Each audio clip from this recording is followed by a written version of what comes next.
Hello, everybody, and welcome to another edition of the Market Down podcast. My name is Nick Cummings. Yes, I'm back, if only from the neck up. Joining me this week is Danny Hernandez and James Gisante. We have a lot of news to get through this week. A lot happened in the world of wrestling. We're going to start in WWE, kind of, as they announced on SmackDown that Impact Champion, and yes, they said Impact Champion, Mickie James will be entering this year's Royal Rumble. Now, this is obviously WWE's first foray into the so-called Forbidden Door, as they have been loath to mention any other promotion pretty much ever, with the occasional exception of a New Japan IWGP reference. So this is a pretty big deal. James, if you could take a break from your Carvel and get into this, I'd love to hear what you have to say. First of all, I resent the fact that you think I can't do both. Second of all, I am beyond excited. I'm beyond hyped for the Women's Rumble. The big one out of the way, yes, the Forbidden Door being cracked open even a little bit between any company in WWE always feels like a gigantic deal, just because it doesn't really ever happen that often. The last time I think WWE acknowledged another company in a scripted way was when Kurt Angle mentioned TNA, even though they were already Impact, in a segment with Kevin Owens and Sami Zayn. And the time before that I would say is of any value is when Jushin Thunder Liger, New Japan legend, came over and wrestled a match against Tyler Breeze at NXT. But it's both of those felt, in the grand scheme of things, WWE things. They didn't make a big deal about the New Japan of it all. They made the TNA reference as like a joke, a jab at the company. But now this is big. This isn't just Mickie James, an Impact star, coming over. This is Mickie James, the Impact Knockouts champion, who there's a good possibility she'll be coming to the ring with the Impact Knockouts belt. There's a reason Impact still has the belt on her. She could have lost it this last week to Deonna Purrazzo. So I know that there was a deal put in place between the two companies. I don't know what that's going to entail, but it happened. It is happening. And in some small way, a new chapter in this Forbidden Door era is being written. And Scott D'Amore, who is a big deal with Impact, who does a lot of their behind the scenes and is an on-screen role, he tweeted, Impact is sort of the nexus of this Forbidden Door era. We've seen Impact working with AEW, with New Japan, with now WWE, at their NWA. NWA at their Hard to Kill pay-per-view this last weekend. They had a major Ring of Honor presence. They had the Ring of Honor champion. They had Ring of Honor commentators. They had a Ring of Honor invasion with some of their talent. And Impact is being very smart with how they work with other people. And I hope this means more in the future with maybe WWE. And I don't want to bury everyone else that was announced. I'm super excited to see the Bella Twins coming back because, hey, the tag team division has no division. Like, it's just the champions. The Bellas are back. Yay. Summer Rae hasn't been in WWE in, I think, 4 years, maybe 5. Good for her. Like, I'm happy to see a lot of these talents coming back. And while I'm a little weird, like, I don't know, like, I've heard that there are going to be other surprises. I don't know what they could be, but hey, I'm hyped. Yay, WWE, yay, Impact, and most importantly, yay, Mickie James. For me, this is a bit of a double-sided coin here. Well, all coins are double-sided, but on one side, yes, I'm very happy all these people are coming back. It's going to be fun. It's going to be cool, despite the fact that they were announced beforehand, and some of them feel like they could have been some really good surprises. But the other side of that is this is what happens when you don't have anybody on your roster to fill out a 30-person Royal Rumble. You have to go back and get people, from years past who are, retired for the most part, or just not wrestling anymore, and bring them back. And you have to announce them. Otherwise, you have 10 people that could legitimately, maybe 15, if you include NXT, who are okay, yeah, they'll be on the Rumble. So it's weird for me. I think what's weirder for me, Danny, is Mickie James actually going back to WWE, because she didn't seem thrilled when she left about the way they treated her. Yes. So everything you said, James, was just so lovely and so sweet. And it's so nice that you get to talk nicely about Impact and talk about Impact at all on the podcast. And I know you relished those sweet moments. But I would like to throw some stuff out there. First, like you were saying, Rev, the way she left, she was the one who, for lack of a better term, started Trash Bag Gate. She tweeted out a picture of her stuff being sent back to her by WWE after they fired her in a trash bag, which is just common practice for them. And yes, Vince McMahon did personally call her and apologize to it. And she, made sure everyone knew that and made sure that, Vince did handle things properly and change things going forward. But that's how they've done things for years. And she made a big deal of it. And she was someone who didn't seem happy with her most recent time spent there. She didn't really get used much. And the only time she really got a title shot, the whole feud was based around how she was old. And it's not exactly the best use of Mickie James, who, is maybe just one tier below Trish and Lita and should be treated with a little more respect. So I it's one of those ones, Mickey's great, so it's good that she's in the match, but it's like you said, you shouldn't have fired all these people. Then you wouldn't have this problem. But the fact that it's Mickie is kind of it's like when Zelina Vega went back after being the one to take a stand. It's kind of like, oh, so you weren't really taking a stand. That was just how you were getting attention or staying relevant at the time. I don't know. It just doesn't sit completely right with me. I mean that with as little disrespect as possible to Mickie James. But the other thing to really shit on your parade, James. I take absolutely no pleasure in doing this. Okay, of course not. But reportedly, WWE had no idea she was the Knockouts champion when they called her. So it's not like they were like, oh, we really need her, let's strike up a deal with Impact. They were like, hey, let's call some of the people we just let go. She was one of them. She was like, I'm the champion in another promotion. And they were like, whatever. We need people. We don't fucking care. So let's just do it. Also, supposedly she's not actually under contract with Impact. She's more on a deal, a date-by-date sort of deal with them. And that's fine because, she's not going to betray that company she spent so much time in. So that's totally understandable. So it's not so much of a forbidden door as it is, someone cheating on the person they're dating, but not in a relationship with their toxic ex. That's more of what's going on here as opposed to a James, yes, you can wipe the tears and say what you're going to say. I hear you. And let me also say, this isn't some, wow, look at WWE. Look how, look at them. I'm so happy with the decision they're making, and I'm happy. I'm excited for them. But I'd be lying if I said I wasn't excited for Mickie. The last time we saw her in WWE on a main stage, it wasn't a ceremonious exit.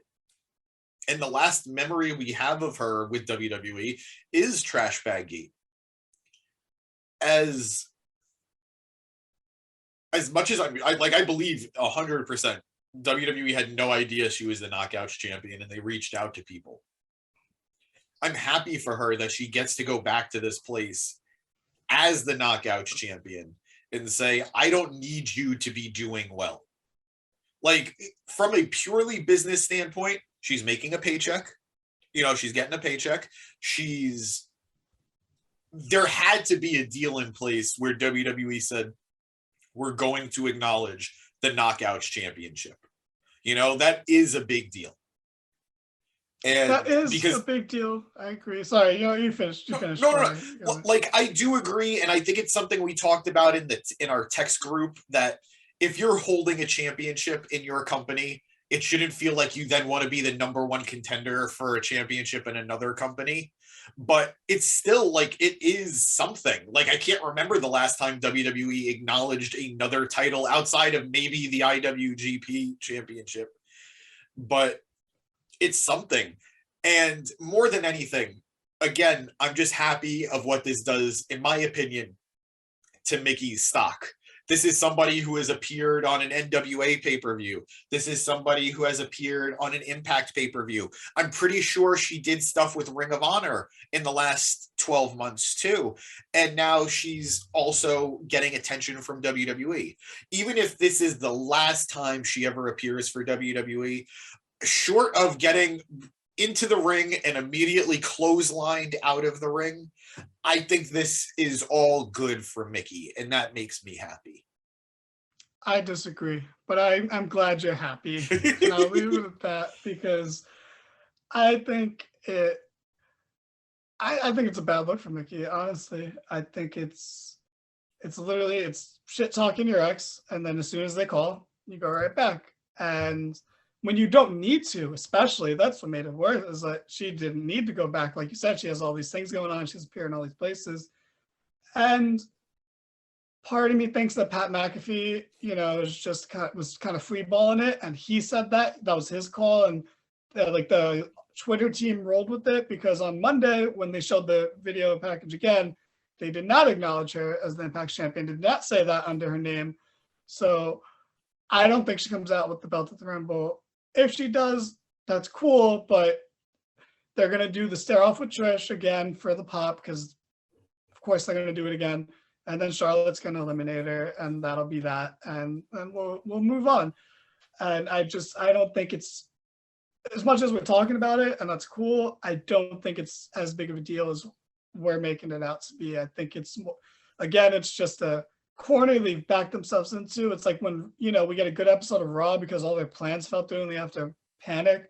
This is one of those moments. And when they have those really good episodes of Raw, the next week it usually goes back to the normal nothingness and the normal boringness. And that's kind of what we're getting here. It was great that Carlito returned last year, but he wrestled one match on Raw the next night, and then that was that. And as far as everyone else, you said, I can't imagine, everyone's been longing for a Summer Rae return. But, maybe if they brought back Fandango and, they did an entrance together, maybe that would get a pop. But, the Bellas, why would you spoil that? That's going to be a big pop, especially knowing that, I thought Nikki was never supposed to wrestle again. And, so that is I think that's a wasted pop. But, maybe there's going to be more. They didn't announce Trish, but let's be real. Trish will be there. And, I'm still, like I said in my predictions, Paige. It's all about Paige. And you know what? If she's back, I want her to win, and I take back everything I said about anyone else winning. But we'll see. We'll see how this Rumble plays out.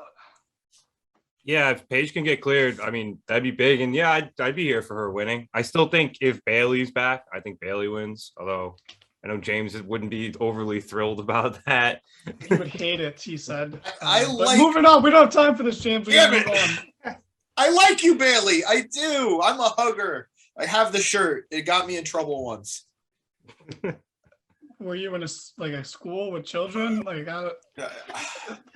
I don't know if this is a story for the pod. It did not involve children. He wasn't up. No. It did not involve children or a school, but this might be the first segment on Pod After Dark. We'll talk about it later. Okay. Look, all I know is, from what I can tell, Mickie James left because of a trash bag and came back because of a cash bag. So she's back. I love that. Thank you. That was, I'm sure you put some time into that, and I appreciated it. Well, I had the last 15 minutes of you guys arguing over her to figure it out. So thank you. But No, but seriously, I think because I mean, James, she's signed to NWA, correct? She's not. I don't know if last I remember hearing, she doesn't have an exclusive deal with anybody. She is a free agent who does behind the scenes stuff for NWA, and in turn that makes her an on-screen role, gives her an on-screen role, and that led itself to a return at Impact that I think was received well enough that it definitely pushed further than anybody expected.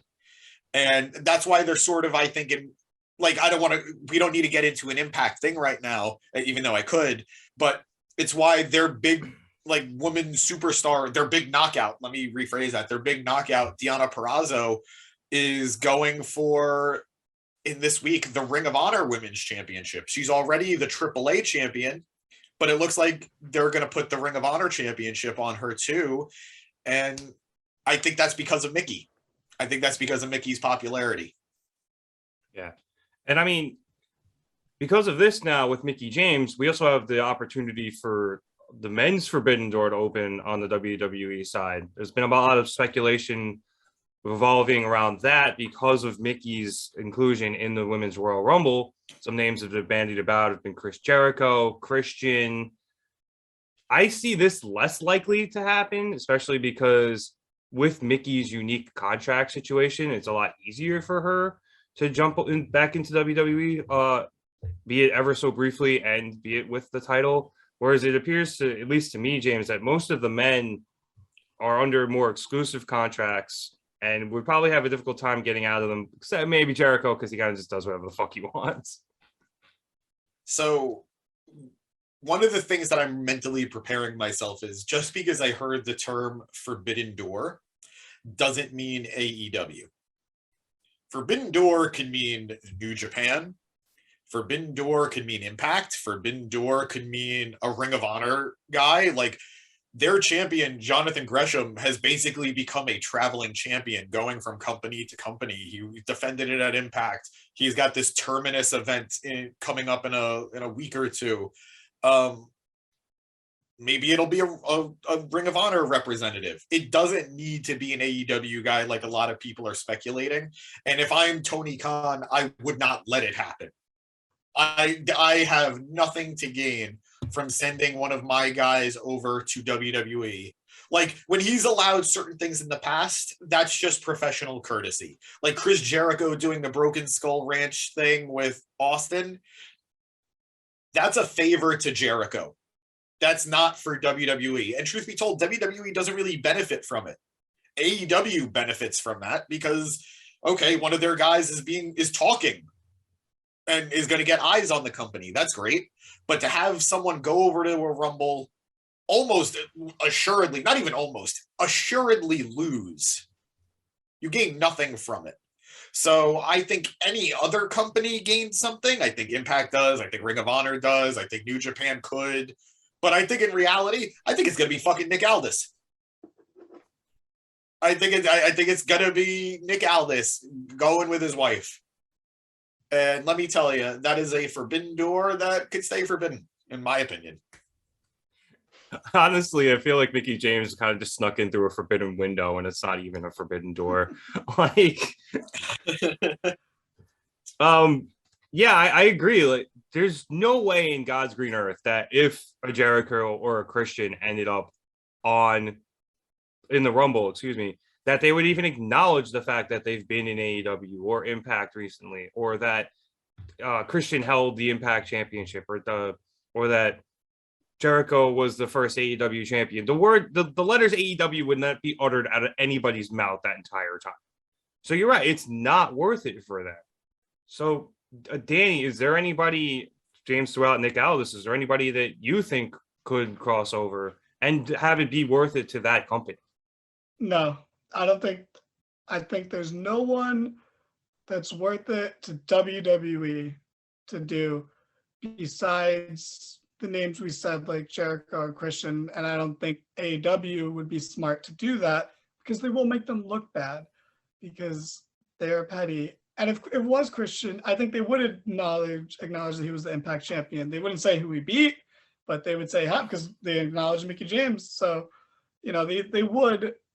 But there's no point in doing it. Like some people, even among us in our group, speculated someone like a Moxley or a Danielson, or I think that'd be terrible. First of all, if it was Moxley, I'd lose mad respect. You can't shit talk the company for an hour and a half on a podcast and then go back within 2 years. Like that's a bad look. But as far as any other company, what's the point? What's the point? Like who? Because the only way I can think that there would be a forbidden door that they would be willing to go through is because they want to bring back a legend to get a pop. They're not going to go to another company to get someone who half the audience isn't going to pop for. Like, there's no AJ Styles level person in Impact right now that would come out and get that sort of reaction in the Rumble. So like, there's no point. There's no point in getting anyone. Like, sure, they can get Okada, but that would be a waste of Okada's time and a waste of WWE's, because we know who that is, but a lot of the people that are going to be at the Rumble especially are not going to know. And it's just going to be a waste of time. Like and they have enough men. It's not like with the women's division. The women's division, they have 21 active wrestlers on both shows, not counting NXT because that doesn't count anymore. But so they need people. So of course they're going to bring back these people. For the men's, they have enough people and they can just bring back legends. Hell, bring back Road Dogg. You only fired him 3 weeks ago and he's still willing to kiss your guy's ass. So you might as well bring him back for a spot and then send him packing again. And he'll still say nice things about the company afterwards. So you might as well do guys like that. There's no point in this forbidden door. I'm sure it's a rumor and I'm sure there's some merit to it, but I just don't see, even from WWE's perspective, I don't see the point in doing that. Like, you gain nothing from that, and not in the sense of like, oh, you don't want to give your competition a shout out. Just there's no one worthy of doing it, and that sounds harsh on like everyone else, but like anyone worthy of doing it is in AEW, and they're not going to do that. And I wouldn't like it, even if it was someone like Bryan Danielson who left on good terms. Like, you just left, and you've been there. When you were there, they treated you like shit in the Rumbles. Like, we all remember 2015. Like, that wasn't that long ago. That was the downfall of James's favorite wrestler. Like, they're not going to treat him well. Just, there's no one I'd like to see, and I don't see the point in doing it for the men. With the women, they don't really have a choice. With the men, they have plenty of choices. So why do it? Yeah. James, this Aldis thing is actually a bit intriguing to me. Now, do you think they would acknowledge the NWA title? I don't know if he has it, but as much as Vince McMahon seems to hate his son-in-law, I think Triple H's love for the NWA. I mean, I don't know if you know this, but apparently Triple H has the original NWA World Championship in his office. Like, I think he loves that company, or what that company was. And I think the truth is, no disrespect to anyone in NWA, I don't think the NWA is in any shape, form, reality in this multiverse a threat to WWE. But none of those people would get a reaction. If Nick Aldis wouldn't get a reaction if he came out. I agree. They'd be like, is that Grayson Waller? Or like that dude that's feeding with AJ Styles? Like, who is this? Oh, no, I completely agree. I absolutely agree with that, Danny. And that's why I don't want it to be Nick Aldis. Like, if there is some forbidden door entry, I don't need Nick Aldis. But if NWA were to put the title back on Nick Aldis and Nick Aldis came down in the Rumble as the NWA World Champion, does that do anything for NWA? Not really. No one, like, if you're not watching NWA now, you're not gonna watch it in a week after the Rumble, you know? But for WWE to say, look at the NWA World Champion trying to get a shot at the WWE Championship or the Universal Championship, I could totally see that being something that's enticing to either Vince or to Triple H. Do I think that's what's going to happen? No. But I'm also mentally preparing myself that if this Forbidden Door thing is going to happen, it's going to be the least exciting thing possible. It's Braun Strowman again. Oof. Well, because he's technically, he was in Ring of Honor now. I don't know where he is, but yeah, him and EC3 are going to come back. I know he's got a tag match coming up with Eric Rowan. We're getting a mini Wyatt family reunion, but of all the Wyatt family members that could do a reunion, those are two of them. Yeah. Well, another interesting wrinkle to all of this Forbidden Door talk is that you have people now inside WWE who surprisingly are going to be able to possibly be entered into the Rumble, as it was announced today that Corey Graves was cleared to return to action. Now, Corey hasn't wrestled in, I believe, at least 7 years. It's been a long time. James, do you know how long it's been off the top of your head? I think when he was forced to retire, it was 7 years. Right. So, yeah. Yeah, so former NXT Tag Champion Corey Graves, like I said, cleared for action. And now this has led to a lot of speculation that he can make a surprise entrance into the Rumble, which has then just led to everyone praying that Saxton also gets into the Rumble and there's some sort of interaction there. So, Danny, what do you feel about Corey possibly wrestling again, and joining the Rumble? I mean, good for Corey. You always like to see people getting over injuries, especially career-ending ones. That seems to be the thing with this decade, is wrestlers getting over their career-ending injuries. You just decide, nah, that's not for me. Not wrestling again. That's not my style. So it'll be interesting for Corey. It's weird that you announced him as a former NXT Tag Champion and not 24/7 champion, as most people know him, but that's okay. And that's why people think that Byron will eliminate him from the Rumble or vice versa, which would be nice. It'll be a cute little moment. That's how you fill up spots in the Rumble. And you know what? That'll get a bigger reaction than Nick Aldis will get coming out the Rumble. But I think it'll be fun. I think, again, that could have been a really cool surprise, but also I guess him winning the 24/7 title for 2 minutes was the predecessor to this and the teaser that this was going to happen. So it'll be nice to see. I don't know where this goes for him, but if it gets him off commentary for a little bit, I think that'll be nice, because Corey suffers from the inevitable fate of being the best commentator for a little bit. Is you slowly become the worst and most annoying commentator, and it's pretty much cursed when you're the entertaining heel one, that eventually you'll become insufferable.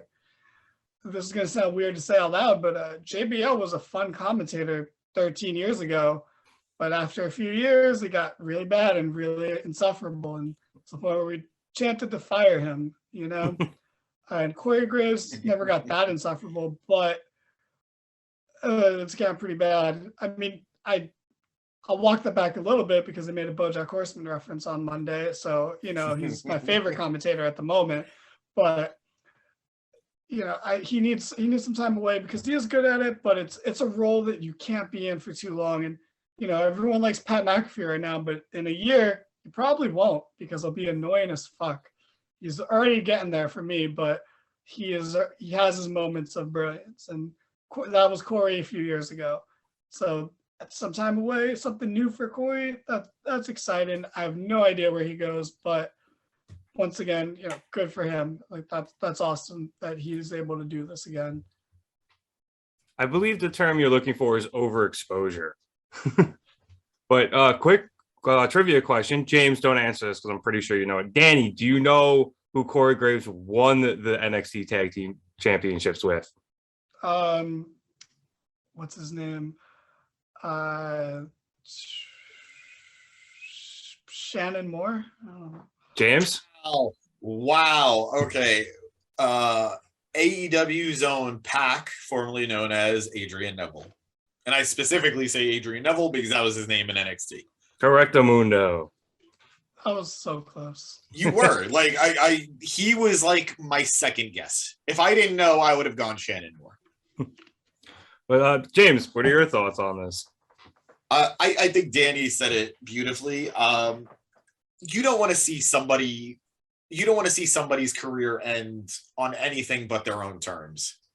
And whether or not you were a Corey Graves fan as a wrestler or a commentator, you want people to get closure, and I would very much like that for Corey. I can't say I necessarily need a full-on Corey Graves like return. Like, I don't need him to be a full-time wrestler, but the fact that he can in some way go, if that's what he wants, more power to him. I'm glad that he can do it.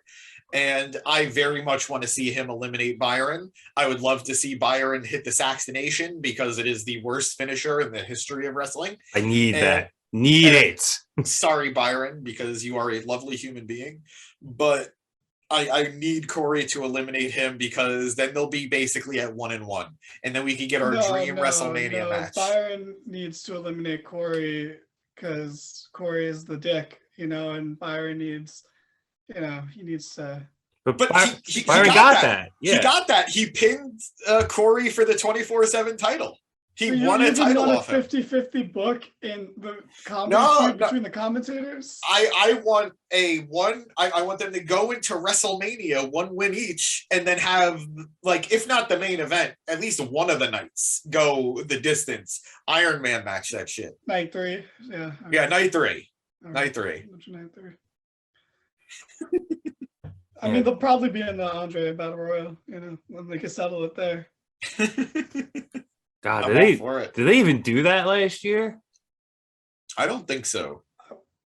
Well, I guess that makes sense because, the less people you have in the ring, the less COVID there's flying around. But who knows? Well, COVID isn't canon in the WWE universe. No, it is now. It is now. Somebody did reference. Who just referenced it? I think Roman. Yeah, with Roman. Paul did with Revolving Roman. Yeah. Okay. So it's canon, but they should not do. Colin Jost and Michael Che were the best Andre the Battle Royal participants ever. So they peaked. Yeah, they got robbed. Jost deserved that win, but they gave it to Braun, and look where Braun is now. So great choice, WWE. I have them right behind Cesaro, but that's just personal preference. That's fair. That's fair. All right, well, enough talk about the Rumble. Let's move into some legal stuff because it's WWE, and of course, there's legal stuff. MWL has filed suit against WWE. No? MLW. MLW. I have Lixtex here. Whatever. MLW has filed. Why did I do? Oh, because baseball. Anyway, MLW has filed suit against WWE because of reasons. No, because WWE was apparently trying to push their weight around when MLW was attempting to get a TV deal. They apparently attempted to strong arm both from what I've read, Vice and Tubi, saying that Vince would be very upset should either of those companies make any sort of TV deal with MLW. There's a lot going on here. It's a lot of legal mumbo jumbo, but the more important thing is that somebody's actually trying to take it to Vince, which another company is, which I think is very interesting. James, what are your thoughts and opinions on this lawsuit? I am glad to see somebody taking WWE to court. Well, I mean, you know what I mean. I like seeing them being taken to task for some of their less than honorable business practices. I kind of wish it was anybody but MLW, just because their own guy in charge is probably, like, from everything I've read about this man, is probably like the second biggest carny behind Vince. He himself has done a lot of shady business practices and has done a lot of things to hurt the talent that signs with him and has limited guys from being able to do other things.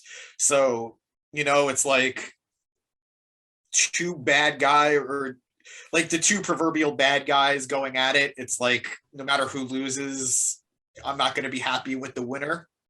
But I do hope that there's a precedent set here.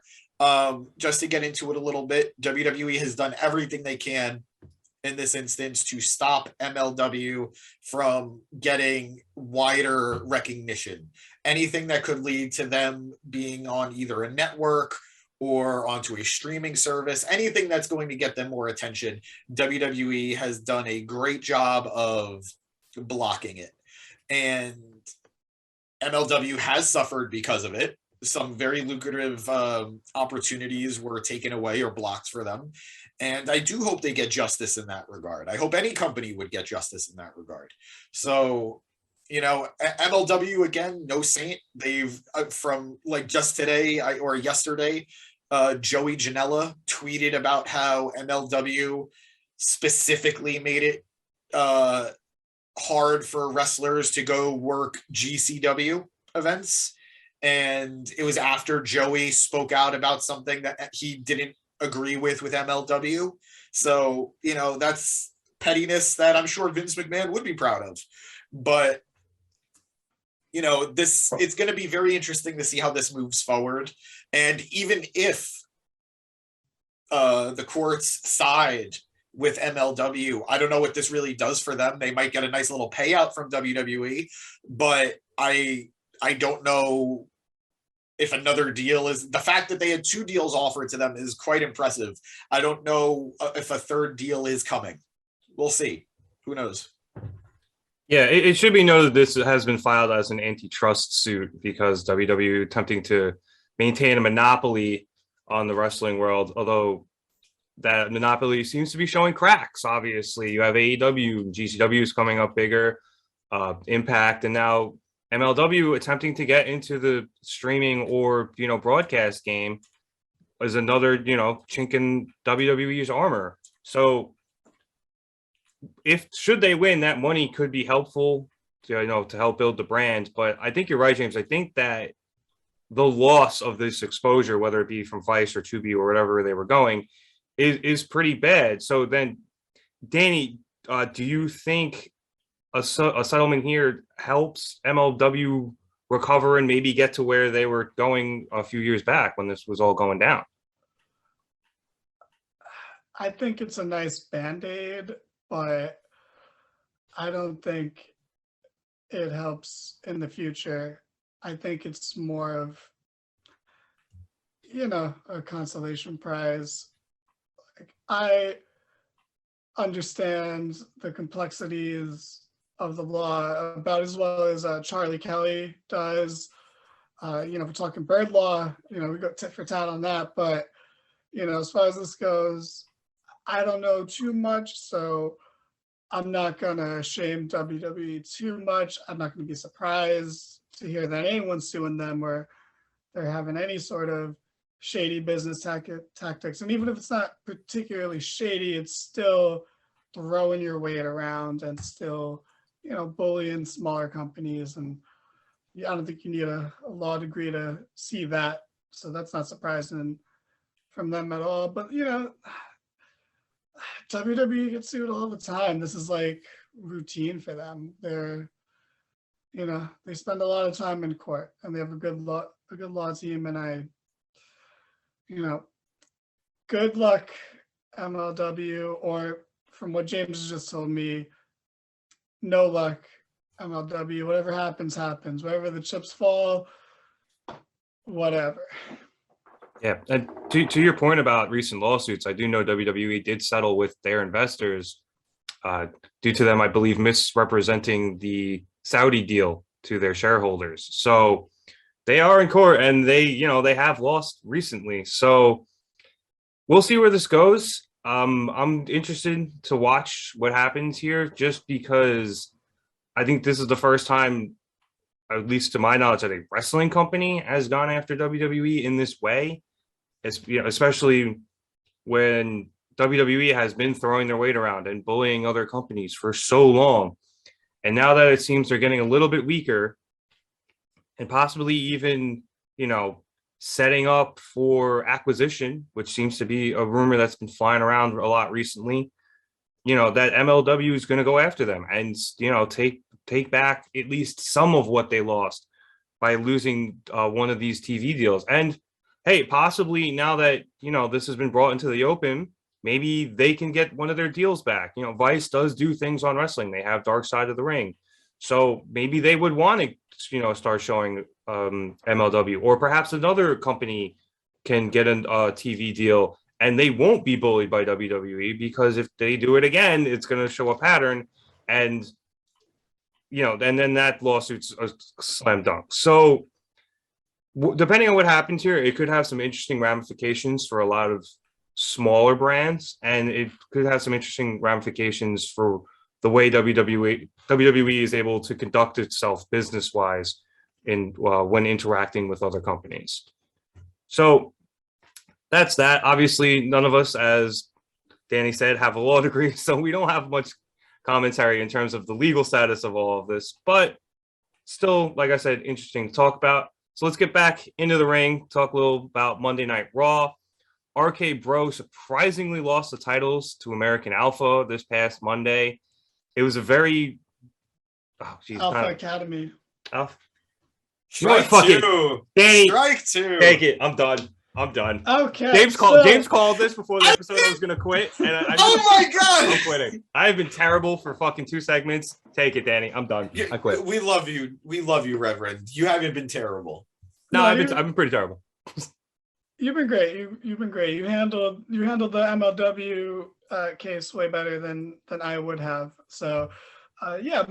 Moving on. Segues are weird. Here we are, guys. We're talking about Monday Night Raw, and overall okay to good episode based on Raw's really low standard. And RK Bro, the most popular act in WWE right now, honestly, lost the tag titles shockingly to Chad Gable and Otis, known as Alpha Academy. And I won't blame anyone for not knowing that, because they're not really pushed and they're kind of jobbers, and they've only won 2 matches in the past 2 weeks, and before that they really haven't won since like spring of last year. So them being the ones to beat RK Bro makes no sense whatsoever. Randy Orton took the pin. That's interesting to note. I think that might lead into whatever story goes on in the future with RK Bro. Good for Chad Gable. Good for Otis. Weird that he didn't win the tag titles when he was part of Heavy Machinery and they were the most popular tag team in the company for a while. And Otis was by far just the most popular person in the company right before the pandemic. Everyone talks about feeling bad for Drew McIntyre not having his WrestleMania moment in front of fans. I feel bad for Otis, okay? Otis had a magical storyline that we'll never get like that again. And now he's shaved and he looks like he'd be on the Blue Collar Comedy Tour. It's weird. Mandy's in NXT. He lost everything. Everything's weird now. But James, you loved this. You're not paying attention, but that's okay. What do you think about RK Bro losing the tag titles? I mean, I'm worried that the tag team will break up. I'm not ready for them to break up. I don't want them to break up. I think they're gonna break up. First and foremost, like you said, congratulations to Alpha Academy. Gable is one of their best talents that they just have never known what to do with. So I'm glad that he is at the very least wearing tag gold. And like you said, Otis, his peak, his rise is something that never got the attention it deserved just because there was no audience for it. It could have felt so much bigger, but we never really got to enjoy it. So this might not have been what we expected from him, but hey, good for him for finally winning some gold in WWE. But back to RK Bro, if they are breaking up, which, my magic WWE 8-ball is saying they probably will. I might be the minority here. I might be the only person who feels this way, but I want Riddle to be the one to turn heel. It's so predictable to see Randy turning heel on yet another tag partner, that the idea that finally he's opened himself up to somebody. Finally, he found someone that he kind of respects in his own Randy Orton way. He gets then in turn screwed by his protege. I would love that. I would love that. I would love that. And I think it would give Riddle, who is admittedly one of WWE's most popular talents right now, it would, I think, revitalize him a little bit and give him just something a little different and new to do. That said, if they do go the predictable way of Riddle being the baby and Randy turning heel again, I think it's just going to boost Riddle's popularity even more. So I think no matter what they do moving forward, Riddle is going to come out looking pretty good, but who knows? Randy loves to win at WrestleMania, so maybe Riddle will get screwed like Bray before him. See, I think if Riddle turned heel, that would be really bad really fast. I think the second the Orton feud ends, he does nothing and becomes nothing. Whereas if he's the face, there's some big things, you know. There's this guy, Nick. He's kind of part of this podcast. You probably don't believe me, but I swear to God, he's been here before. He wants Riddle to win the Rumble. He wants Riddle to like main event WrestleMania and go for the title. And Riddle's only chance of doing that is as a face and launching off the back of this feud. He's not going to win it this year, but if he beats Randy at WrestleMania, I think he becomes a title contender around SummerSlam, and there's something there. Now, Rev, you famously love Raw and everything about it, so much so that you really needed to distance yourself from it. So I'm not sure how much of this you've seen lately. I know you didn't see this match, but you heard the results. How do you feel from your outside perspective right now about RK Bro losing the tag titles, and what do you think is going to happen with them? What I need to do is distance myself from the segment after that start. So when I saw this on Squared Circle, and I was like, that's weird. And then I saw that Alpha Academy hadn't won in weeks, and now all of a sudden they're tag champs. And to me, it's just another WWE poor booking thing. It's just like, there's no rhyme or reason to it. It just happened. And it's just because they want to do something else with Riddle and Orton, and they need to just get the titles off of them. And they're just like, all right. And they basically picked two people out of a hat, and now they're tag champs. I'm happy for Gable and Otis. I liked Gable back in American Alpha, and I like Otis back in Heavy Machinery. And it's nice to see them both have titles. I really, Gable put something on Twitter that was really like sweet and heartfelt and emotional about them knowing each other for a long time from being in US wrestling for the Olympics and training and stuff. So I'm really happy for them that they got this title win together. It's really cool. I don't know what it means for them. I mean, knowing WWE, they could hotshot the title next week. Who knows? But I think obviously the bigger thing here is now, as James said, that Randy and Riddle don't have the titles. They can do whatever they want with them, including turning one or the other. I do like James's idea. That you turn Riddle heel. I think that'd be a fresh idea. I don't think he's really been heel, maybe I think since like NXT, and even then it wasn't like super heel. He was just kind of like badass. So I don't know. It'd be an interesting take on his character. I think the only person Riddle's ever been heel to is Dana White. So that's some real inside baseball there.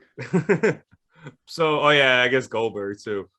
But we'll see. I'll always love Randy, and I'll always like Riddle. So hopefully they do right by both of them, and we get a good feud out of this, whichever way it goes. But I have no faith in that because WWE. So. And that's very, very fair of you.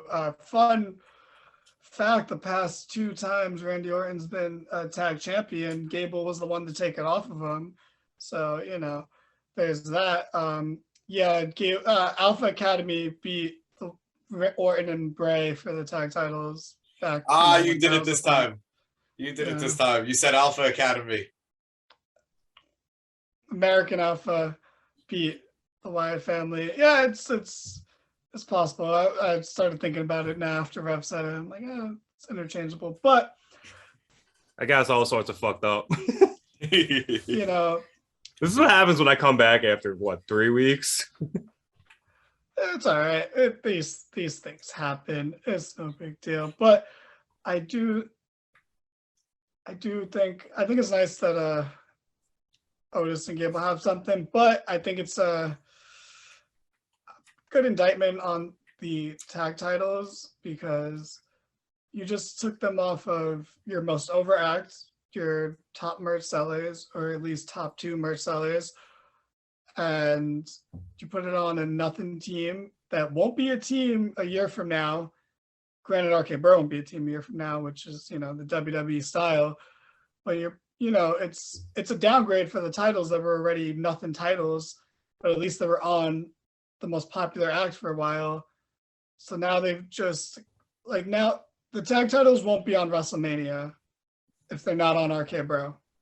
Then that's that. Like the Usos maybe, the SmackDown tag titles might be, but even it's becoming less and less important that they're tag champions and they're just there to get beat up by whoever Roman's feuding with at this point. So it's like 50-50 on those. So now the Raw tag titles have no chance.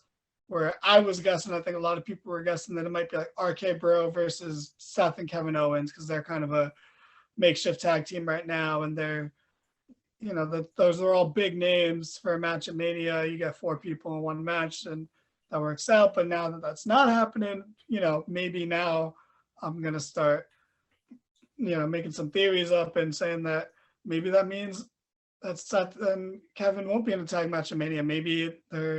Maybe Seth is going to win a world title and defend that against Kevin Owens at WrestleMania. And maybe, now it gives a small amount of credence to theories that still don't have a lot of weight to hold. But yeah, we'll see how that goes. I guarantee they're not, Otis and Gable aren't on TV 2 weeks from now. Yeah. See, I think my biggest problem with this title change is just the lack of build to it. Like, I understand the occasional surprise title change, but WWE doesn't use their titles properly for me as a plot device. Because if you compare this to, say, I know this is a serious gulf here, but the way they use the tag titles, AEW did with Kenny and Hangman, versus the way you're using the tag titles with Riddle and Orton, are 2 completely different things. They used this title to build the tag titles AEW did to build that feud all the way up to the point where they lost it. For Orton and Riddle, them losing it is just going to build the feud, is the feud. That's it. It's just a real, quick thing instead of a nice, slow build. And I think part of that is just due to the fact that Vince hates tag teams, reportedly, and they just booked that entire division terribly. And I think part of that is that those titles mean nothing now. They mean nothing, especially the Raw ones. At least SmackDown has the Usos and they're running with Roman, so it means a little bit more because it's the whole bloodline thing. And occasionally New Day gets them and they mean something because New Day is one of the greatest tag teams of all time. Other than that, those tag titles mean jack shit. So just the combination of all that just makes this tag team championship turnover just dumb, and I feel bad saying that because, like I said before, I like Gable, I like Otis, but just almost any time these titles change hands, it means nothing except just to get them off a team they're trying to split up. Yeah, and they could have put him on, an actual tag team, and no offense to Otis and Gable, but they could have put it on the Street Profits, a team that's over, and yeah, they've had it before, but I don't like the idea of one and done for all these other tag teams because, they ever break up the Street Profits, Dawkins is not going to last very long. I don't know if either of them would. I love both of them. But no, Montez Ford yeah. He is that a star, bro. That guy is all respect to Dawkins. I think we're all just sort of waiting for Montez to just Shawn Michaels his way into the title scene and Dawkins to Jannetty. In the title scene one day. Absolutely. He is that charismatic. And also, good. They did a really good job of establishing the Street Profits as an act. As you people might have complained at the time, like, why are these guys just recapping Raw week after week after week after week for so long? But when they had their first match, it was a big deal, and it felt like a big deal, and it main evented Raw, and they've been over as hell ever since. And they have really catchy music. I actually really like their intro music. You know who else you could have put it on? If you kept the Hurt Business together, you could have put it on them, and then you have two. You have two takes. We're way too far past that. That's. Didn't they just break them up again? Like, weren't they? They were never gotten back together. Oh, They were gaslighting you. That's not real. Okay. That's probably true. Nick, in a literal sense, yes, they were back, but in also a more literal sense, were they back? Because they didn't do anything. They showed up that one night, said we're Hurt Business again, and then I don't think they were ever on TV again.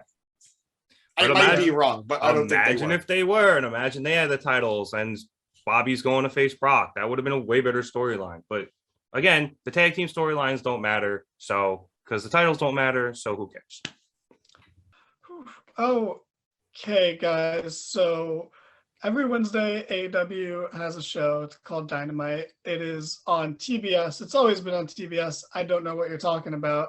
And this past Dynamite, we had a nice little debut. So Malachi Black, right? He's this guy. He's kind of spooky. He's kind of culty. He's a little out there. He's basically just a guy covered in tattoos, so he thinks he's like dark and shit, you know. He's feuding with a bunch of people. He's feuding with like 5 or 6 different people. He's got a lot on his plate right now, and some of those people are Penta for some reason. Well, Phoenix is injured, so he has nothing else to do. Pac, who had a video package that was interesting, and he'll be back soon enough. And also the Varsity Blondes, because, you know, there's got to be some jobbers in there, so that's what they're there for.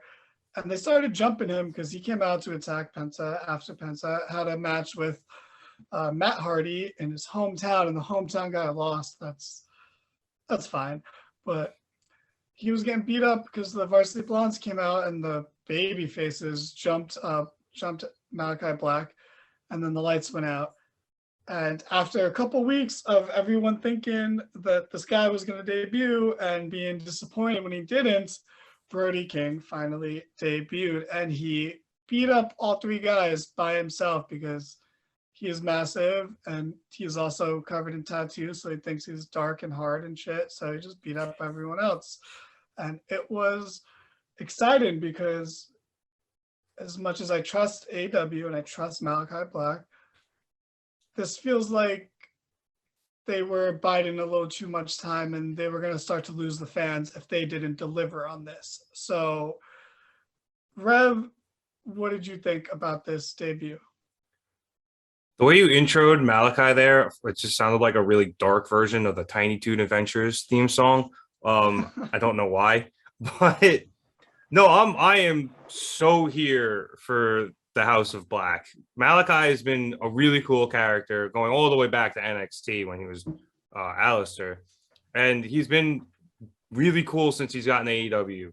And I think you're right. They've kind of pushed the envelope on how long they could go without actually starting to introduce some members of the House of Black, because he was feuding with Cody, and then he got involved with Andrade, which, I mean, kind of makes sense, but like it was just a weird combination of people.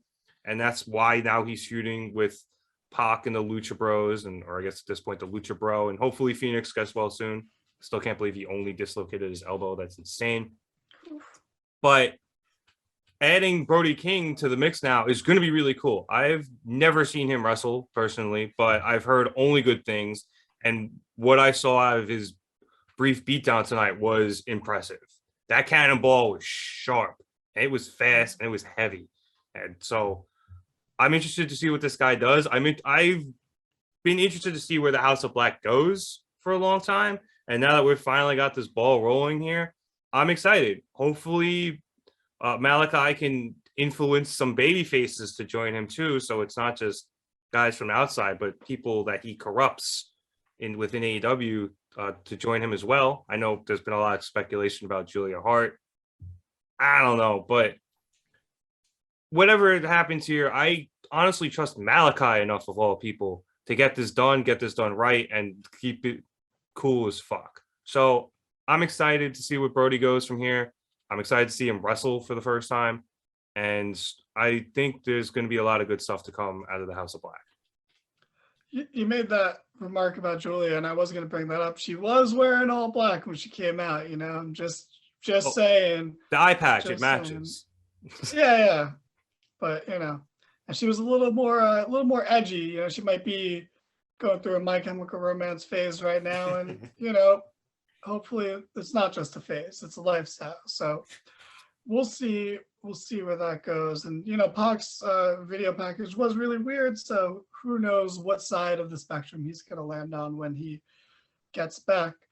But James, you have without any doubt, watched a Brody King match before. Can you fill Rev in on what to expect? I don't want to overhype Brody up because I am a big fan and I cannot wait for Rev to watch his first match. But I compare him to in some ways a Vader. I compare him in some ways to a Bam Bam Bigelow, or to a lesser extent, I guess, Big Boss Man, but definitely the first two, Bam Bam Bigelow or Vader. I as a Ring of Honor fan, I appreciated and really enjoyed his time as part of Villain Enterprises with PCO and Redacted. But I've been waiting for Brody to come into AEW for a while. He's already a tag team champion with Malachi Black and I think PWG. And I just gotta say, yes, House of Black is a stable, awesome. But the name, the Kings of the Black Throne, that's just cool. Like, that is, like, as edgy as it is, it's cool. Like, I wouldn't want to run into them in, like, a dark alleyway. But I'm happy for Brody because, hey, before the lights went out, the crowd was chanting his name. They were ready for Brody King to debut. So I'm happy he got a good reception. He looked good in the debut. He and Malachi standing next to each other looked hella imposing. So I mean, I read this comment online. They already, like the two of them, they look and feel like they're final bosses of the tag team division. I don't know if they're ever going to win tag titles in AEW, but like, I would love to see them go against any one of the tag teams that are in AEW right now. Going quickly to Julia Hart, I don't know how I feel about her likely joining the House of Black. Like, beyond just the color change and the outfit and the eye patch, like, she was very clearly trying to stop the Blondes and Penta from attacking Malachi. She was saying he's had enough. I thought she was saying that's not enough. No, she was saying that's enough. Okay, that's why everyone sort of stopped for a second. And you know, I would much rather see someone else who isn't really getting TV time move on and join that group. Like, I know I've been saying it, but I am an Abaddon fan, and I would much rather see Abaddon in that group. But hey, maybe there is something cool to seeing him corrupt somebody. That Mist has to do something eventually. So let's see. Julia Hart gets so much TV time. I mean, like, I'm not saying she herself gets a lot of TV time, but whenever the Blondes are on TV, she is with them. And the Blondes do get a surprising amount of TV time comparatively to other teams in the division. So, you know, I would prefer, like I said, someone like Abaddon, but hey, if this brings out something new in Julia and we see a different side of her and we see some potential unlocked, I'm all for it. Like Gohan, like, let's do it. So I'm not going to question anything else. I was one of those people who week after week was disappointed that we didn't see Brody debuting. Like, after getting teased online by Malachi, after last week, Tony Khan saying, who knows what might happen? Who knows what surprise there is, and nothing happened. This week, to just have it happen was really appreciated. James talked about blondes so much in that segment. I thought we were talking about WWE's women division. Damn. I'm Shame. sorry, which company had a street fight between 4 blonde women recently? God. Some brunettes So- in there, and that was a good match. It was a great match. I'm Who the just hell saying. is a brunette in that match? Well, I mean, they're not blonde. Is that considered blonde? I consider blonde Yes. like more like Penelope than. All All right, right, that's whatever. bleach blonde. That's Okay. bleach Yeah, that's- blonde. I am- Judgment, but it's I am bleach blonde. colorblind. I am colorblind. So All right. He's been waiting, Danny. He's been waiting to drop that in the colorblind thing. Ugh. Oh man, this is Mike- it's my get out of jail free podcast. card. You know what? Fine. I mean, you were the one who must put yourself in jail there, but okay. Moving on. We had in our main event, we're not going chronologically in this show, by the way. In our main event, we had Sammy, Spanish God, defending his interim TNT title that he just won at Battle of the Belts by beating an elderly man with face paints in a singles match. Sting? He defended it against might as well. You had a coin flip of getting it, and you might as well have gotten it right. So he was defending against Danny Garcia, who I have now seen on TV way too much recently. And despite that, if he was standing in front of me, I wouldn't know who he was. That being said, they had a match. It was fine. Sammy defended.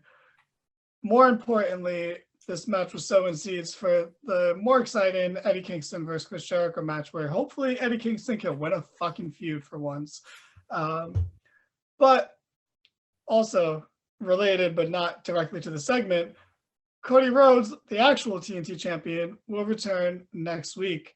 Kind of like they didn't need to crown an interim champion for this less than 2 week period. But, you know, you just had to have a random Battle of the Belt show 3 days after you had a Dynamite with 3 title matches on it. Maybe you should have saved one of them for this show. I don't know, man. I'm an ideas guy, so I'm just throwing shit out there. But, you know. Rev, do you, as a whole, what do you think of, not so much this match, if you really want to talk about it, you can, but the whole TNT title situation and the whole Eddie and Jericho situation? I want to state, and I think I've said this before on the pod, I like the idea of interim titles when people get hurt. I think it's a good way to keep the title on TV and build somebody else, and then you have a built-in match/feud when the original champion comes back. Works well in UFC. It can work here too. So them creating this interim championship and giving it to Sammy, who I love, I thought it was a good idea. But it being such a short-term thing where Cody's only going to be out apparently 2 weeks now, and is Honestly, weird. less than 2 weeks. Yeah, it's weird. Like if Cody was going to be out like a month, maybe or even long term, and obviously we don't want that to happen to anybody. But if it was a longer term thing, like this makes sense. The couple of weeks thing, I don't think it makes that much sense unless they're just trying to continue the Sammy Cody feud and over the title. It's a bit awkward. It's a bit clunky. We do get an extra Sammy title run. Do we? Kinda like a mini one. But like in the record books, does it count as a title reign, or does he like? I'm not as familiar with. I've seen the concept before, especially in like UFC, but like in like the AEW record books, is Sammy Guevara a 2-time TNT champion? I think that's up to them. I mean, You might have an asterisk next to it, maybe. Yeah, possibly. Like I don't know. That's literally up to them and how they decide to count it. It's up to Tony. So, even if they don't count it, like on paper, we're still getting this, little bonus run here out of it, which is cool. The match tonight is interesting. It was 2 young guys, who are very talented, and I enjoyed the match. It's helping to build the Jericho Kingston thing, which is also cool, and I'm more interested to see where that goes because of the inner circle than just that match itself, especially with Santana and Ortiz. So there's a lot of moving parts around this match, but I think we got to give it another week or two to see where it really all goes. So, Cody's coming back. And like we said, next week. I personally think they must have thought he was going to be out longer. I think it's the only reason they did this. But, it is what it is, and we'll see where they take it. See, I think they did it solely because of Battle of the Belts. It just happened to be on the 1 week where they were doing the show, and their back was against the wall. And I think they fumbled it a little bit because I love Sammy, but like him as TNT champion wasn't really doing much. It's nice that he got it. So like going right back to that, it doesn't feel good because he is the least important part of all of this. Like, I'm way more interested to see what is Cody Rhodes? Is he a face? Is he a heel? He's a winner? Did you not see his shirt? Yeah. Is he though? Because he couldn't even defend his title. So like, he's barely even a winner right now. Like he lost to COVID or whatever medical reason kept him off TV for a week. So maybe he's not a winner. But I'm right here. He's more interested in, Jericho and Eddie Kingston with Santana and Ortiz is more interested in that half of this. Like, he is the least important part of this main event tonight. Like, and one of those people wasn't even there in Cody Rhodes, And I guess he's second least important because obviously Hager is not important to this at all. But, has Hager been like, was this his first time on TV in like 2 months? Because I feel like I haven't seen him. But I think he had a Bellator match recently, so I think that might be why. Or at least he was training for one. Whether he did or didn't, I don't think that's why. I think it's just because. But so that part I really don't like. But everything else is interesting about it. I was a little negative, so maybe James can balance me out with some positivity about this. But hopefully it's just on my side, I am more on your side than not. I agree. I didn't really need an interim champion. I apologize. I'm not sure if it was you, Danny, or you, Nick, who said maybe they did this because they thought Cody would be out for longer. Nick, that was you. Or maybe Danny, you were right that this was because they needed something for Battle of the Belts. Either way, I would have appreciated almost anything else. Like, I understand not being able to do an AEW world title match. I understand, like the tag team titles just changed hands. So maybe you don't want to have another tag team title match, but maybe you should have just held the tag team title match for Battle of the Belts in the first place. Like, or Cody have Jade Cargill have a TBS title match. Like, well, I get won it, but fuck it, do it. I guess, like, as stupid as it sounds, because the TNT title, I guess maybe wanting to have the TBS title, like, not immediately on TNT, but trying to keep it on TBS. I don't know. Even that just sounds silly. But yeah, I don't know. I was not thrilled with Battle for the Belts. I'm glad that I hope that they do more of these little events like throughout the year and in the future, but maybe don't make it belt specific. But yeah, I don't know. I'm happy that maybe Sammy, like, I would, as much as I do like Daniel Garcia, and it was cool to see two young AEW talents having a main event, maybe Sammy could have had a different, more meaningful title defense before inevitably dropping it to Cody again, because that's what's going to happen, right? Cody's going to come back and, like, he's going to win again, and maybe they'll call him a 4-time TNT champion. I don't know. I don't think so either, but undisputed TNT champion. Yeah, he'll be the first ever undisputed TNT champion. Danny, I hate that you incepted that into my brain just now. Well, that's what's going to happen. They would probably announce him the winner of that match afterwards as the undisputed champion, and then they would probably drop it. It wouldn't be like when it was the undisputed championship in WWE. At least that's how they roll in UFC. It's Cody Rhodes, so you really can't count it out. Well, I mean, the Hangman's the undisputed AEW champion. They just don't say it all the time. Was there another AEW title? Yeah, no, I'm just saying that's not disputed. That's the point. I love you, but you're giving me the reigning defended undisputed Universal Champion Brock Lesnar. You know, there's a reason you don't have to say all that shit. It's just, it's implied. It doesn't make sense when Heyman does say that because there's 2 world titles. So it's actually silly that he says that because it is disputable. Well, he's the undisputed WWE World Heavyweight Champion. There's nobody disputing the fact that he is. It's implied. That's the point of the championship. If it's implied, you don't say it. Except when you have, because right now it's disputed because Sammy's interim championship. So then when you unify them again, then you say undisputed, and then you drop it after that. That's how they do it in UFC. That's how they But UFC also puts interim champions because they have events where belts are defended every 5 months. And if somebody is not capable of doing that, there should be an interim champion. Yeah. But this is 2 weeks. I know. That's why I was saying before. I was very confused that they made an interim championship for 2 weeks. But also, it's wrestling, and you will throw any nickname or accolade out there, so it sounds nicer when you're making your entrance. So it's true. And it's Cody Rhodes, so you might just keep it in. But James, I feel like we really derailed your points. Yeah, sorry, James. And I kind of want to just completely derail it, but I will give you a chance to finish if you really want to.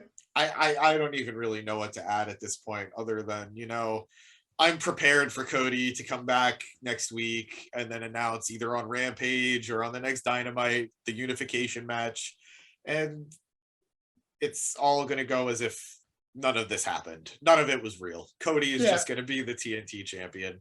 And you say that with a little bit of a sigh, but I'd take him over Sammy. Oh no, I would too. I would take Cody as champion right now over Sammy as champion, but it's also just one of those things that again, it was a waste of time. It was a waste of our time, and I might be in the minority here who doesn't really care for the meta stuff going on with Cody turning heel. I lived with that for over a decade with John Cena. Just turn fucking heel, Cody. Just turn heel. We'll boo you for 2 months, and then we'll cheer you because you're cool, and then you get what you wanted. We're cheering for you, and I want to cheer for you. So stop with this shit. Yeah, Cody. I actually enjoy the meta stuff to a degree. But yeah, me too.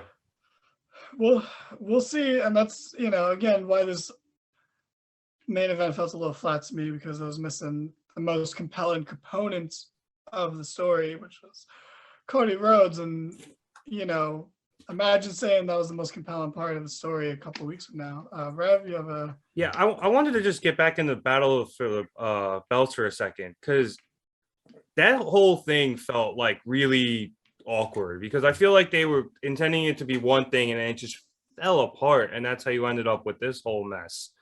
It wasn't supposed to be a 2-hour show, and then it became a 1-hour show, and it just, I don't know what happened with it, but it didn't go well.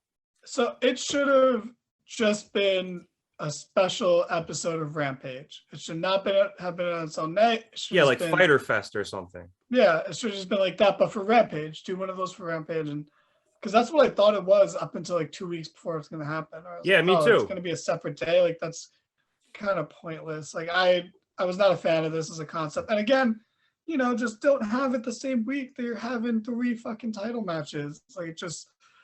That's one of those ones that's 100% on the company. That was bad planning on their part all around. Even with the wrench in the works, they dropped the ball. Well, I feel like some slack because of that, but I thought the reason they were having all of those title matches that week was because it was Battle for the Belts, and then all of a sudden it's split between Dynamite and this 1-hour show on Saturday. And I was like, what the hell is going on here? They should have just done them all on Dynamite. It would have been 5 matches then. Just do them all on Dynamite. It would have been way cooler. And call that Battle for the Belts, if you want your little Clash of Champions knockoff. Yeah, that's hey, AEW misses sometimes too, and we'll gladly call them out on it. That's we're fair and balanced, we ish. But moving on from all this mid-card title nonsense, in a technically kind of mid-card, but really borderline main event style feud, we are getting a lot. So this show started off with Adam Cole and Red Dragon, very, very popular group right now. In no part because of Bobby Fish, but the other two guys really carrying the load there. They came out, cutting a nice little promo, and the Young Bucks come out, and they're all like jealous because their boyfriend is hanging out with two other dudes and not them now, and they're still a little salty about it. And Adam Cole wants everyone to just get along and kiss each other and hug and everything, but it's just not working that way because the Young Bucks are his boyfriends from before the big time, and Red Dragon are his boyfriends from the big time, and they just have tension. They have underlying tension because of that, and there was some tension there until the best friends came out, and they were just like, "Hey, I know you guys are having problems, but like we're the guys you're feuding with, not each other. So feud with us now, please." And they got into a nice little brawl, and Adam Cole low blowed Orange Cassidy as he is one to do. Like that's part of his character is he low blows. But Chris Statlander, who I'm not gonna lie, the framing of this bothered me a lot because the best friends made their entrance. She was there. She never got in the ring. So the whole time I'm like, well, like why didn't she get in the ring? She could just beat up Brandon Cutler. Like he is definitely below her on the pecking order. I understand he has to film these clips for BTE, but like, bro, just you could clothesline him over the rope or something. So she's just not in the ring until Cassidy gets low blowed. Then she gets in the ring, stands in front of Cole. Pretty dope, pretty badass. That framing really annoyed me. It took me out for a minute, but once she stepped in the ring to Cole, I got excited because I knew what was about to happen was going to happen. And Britt Baker, who you guys probably don't know this. You guys, people watching a wrestling podcast on the internet, probably don't know this, but Britt Baker and Adam Cole are actually dating in real life. Wait, what? Oh my God. It's insane.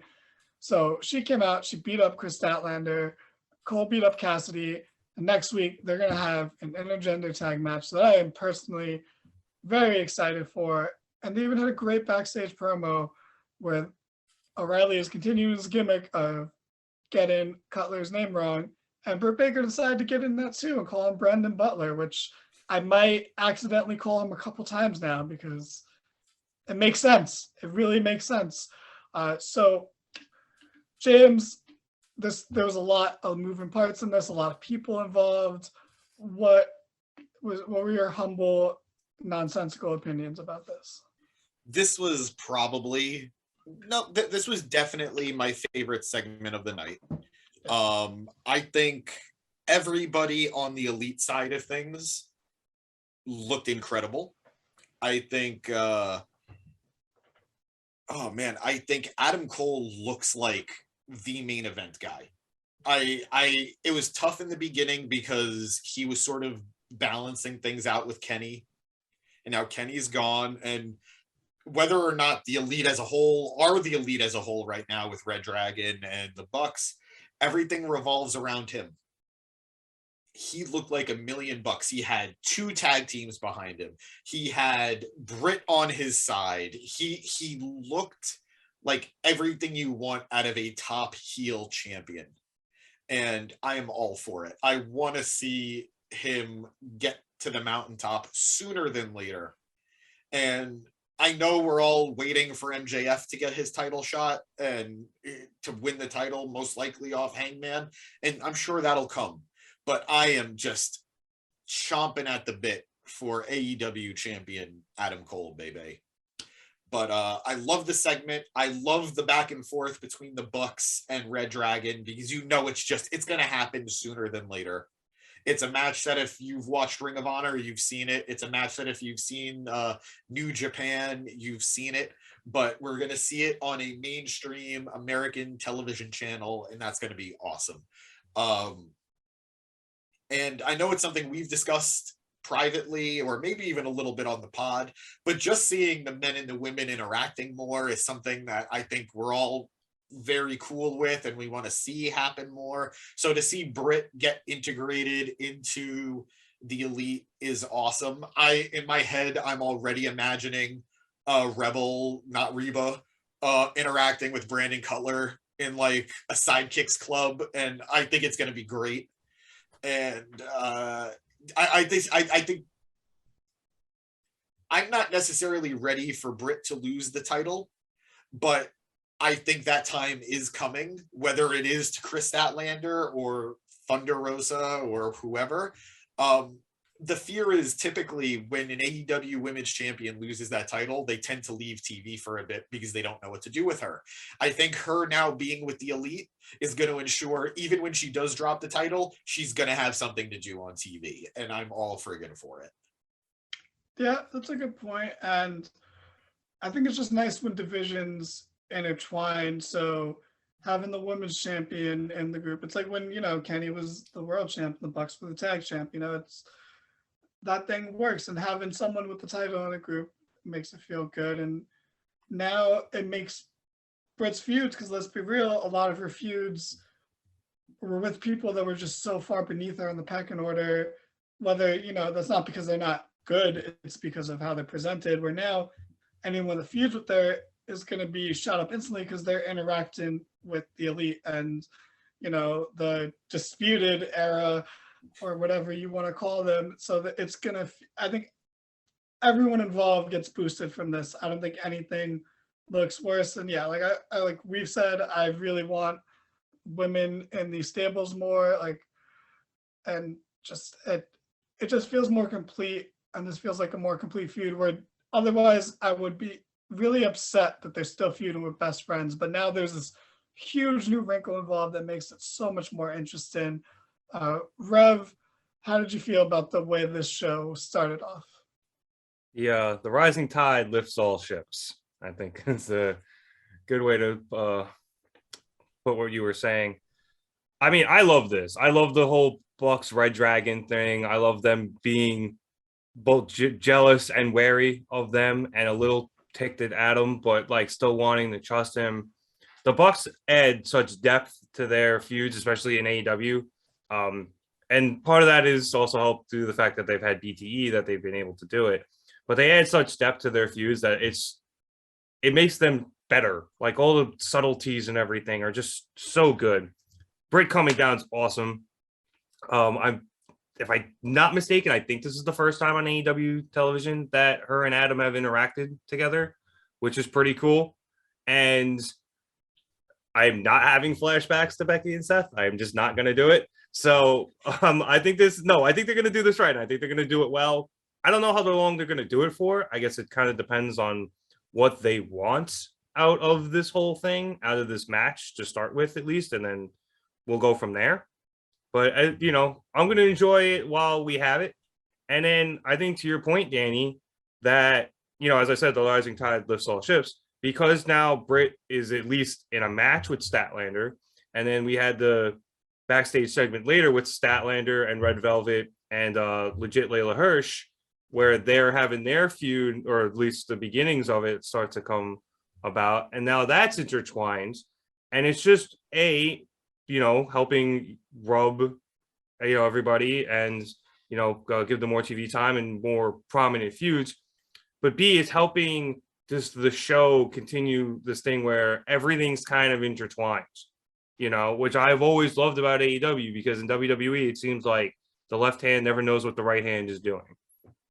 So seeing everything continue to coalesce and come together as a coherent show is just awesome. So I'm looking forward to this match next week. I think it's going to be a lot of fun. I'm really hoping Statlander kicks the shit out of Adam at some point, because I think she can. She's one of the stronger women on the roster, so I think it'll be really cool. And hey, maybe Britt stomps Orange, and I think there's going to be a lot of good, fun interactions in this match, and it's going to be a good time.